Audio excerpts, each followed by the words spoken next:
எனக்கு மரம் பப்பாளி மரம் விழுந்துச்சு. ஸோ இதுதான் வந்து மீதி இருக்கிறது. டிட்டு பாருங்கள் கைஸ், வச்சுருந்தது எல்லாம் வேஸ்ட்டு. இதை விட பெரிய ஒரு கிளையும் உடஞ்சிருச்சு. அது பார்த்திங்கன்னா தெரியும். ஸோ இது வந்து பயங்கரமாக கூப்பிட்டுக்கிட்டே இருக்குது கைஸ். சவுண்டு கேட்குது.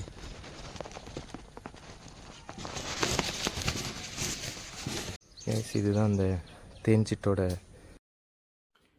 கைஸ் நீங்கள் என்ன வீடியோ பார்க்குறீங்க அப்படின்னா சம்மர் ரெயினில் அஃபெக்ட் ஆன எங்களோட கார்டனை தான் பார்க்குறீங்க. ஸோ 2 days பிஃபோர் வந்து பயங்கர வெயில் இருந்துச்சு ஆஃப்டர்நூன்.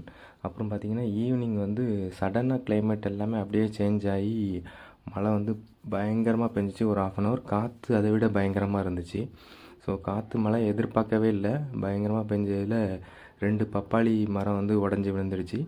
அப்புறம் பன்னீர் ஆப்பிள், அதான் வாட்டர் ஆப்பிள்னு சொல்லுவோம் இல்லையா, அந்த மரம் கிளையும் உடஞ்சிருச்சு. அப்புறம் ஒரு கொய்யா மரம் சின்ன கன்று வச்சுருந்தோம் இப்போ தான், அதுவுமே வந்து உடஞ்சி விழுந்துருச்சு. ஸோ இது எல்லாமே வந்து அஃபெக்ட் ஆனது. இதில் பார்த்திங்கன்னா பன்னீர் ஆப்பிள் மரத்தில் ஒரு கொம்பு தேன் வந்து கூடு கட்டியிருந்துச்சு.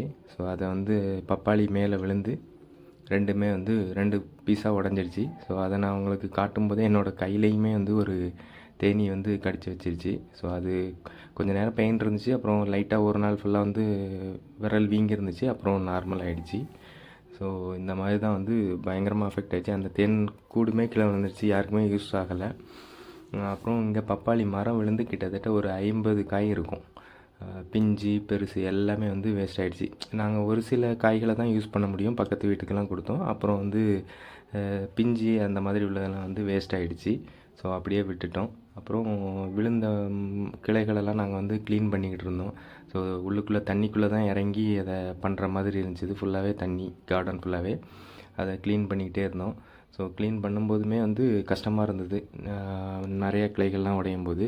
இது பார்த்திங்கன்னா நெக்ஸ்ட்டு டே வந்து தண்ணியெல்லாம் வடிஞ்ச அப்புறம் அதை வந்து க்ளீன் பண்ணியிருந்தோம். அப்புறம் அந்த பன்னீர் ஆப்பிளோட கிளையில் பார்த்திங்கன்னா பூ, அதோட மொட்டு எல்லாமே வந்து பார்க்கும்போது மனசுக்கு ரொம்ப கஷ்டமாக இருந்துச்சு.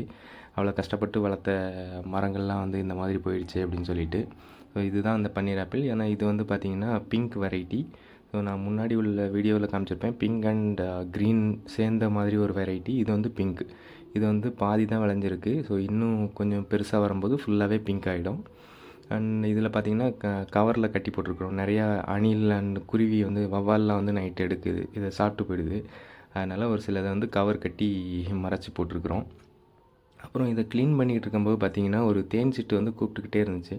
ஸோ சத்தம் கொடுத்துக்கிட்டே இருந்துச்சு. என்ன அப்படின்னு பார்க்கும்போது அதோடய கூடு வந்து அந்த பன்னீர் ஆப்பிளில் இருந்துச்சு. அதில் உள்ளே பார்த்தா ஒரு குஞ்சு இருந்துச்சு. அப்புறம் இன்னொன்று கீழே பார்த்தோம் அப்படின்னா கீழே ஒரு குஞ்சு இருந்துச்சு.